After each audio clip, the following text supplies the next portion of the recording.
శ్రీకాకుళం నేరుగా మీరు హైదరాబాద్ పోతే కూకట్పల్లిలో శ్రీకాకుళం కాలనీ ఉంటుంది, ఢిల్లీకి పోతే శ్రీకాకుళం కాలనీ ఉంటుంది, ఎక్కడ పోయినా శ్రీకాకుళం కాలనీ ఉంటుంది.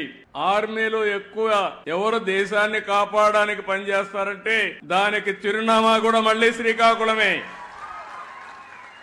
అలాంటి త్యాగాలు చేశారు. వేరే రాష్ట్రాలకు పోయి ఆ ప్రాంతాల అభివృద్ధి కోసం మీరు పనిచేస్తున్నారు. అందుకే ఇక్కడ చూశాను, మా నాయకులు కూడా రోషం రావాలని చెప్పాను. 26 జిల్లాలుంటే 26 జిల్లాల్లో తక్కువ తలసరి ఆదాయం, దీన్ని ఇంగ్లీష్ లో పర్ క్యాపిటా ఇన్కమ్ అని మాట్లాడతాం. తలసరి ఆదాయం అంటే ఆ ఇంట్లో ఎంతమంది ఉంటే అంతమందికి కలిసి అంతే ఆదాయం వస్తుంది.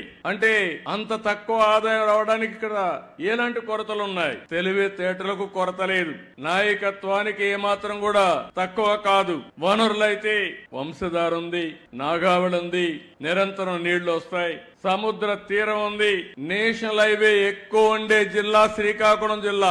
ఇంకో పక్కన గనులున్నాయి, బంగారు బండే భూమి కూడా ఉంది. ఇవన్నీ ఉన్నప్పటికీ కూడా ఇంకా వెనుకబడి ఉన్నారు.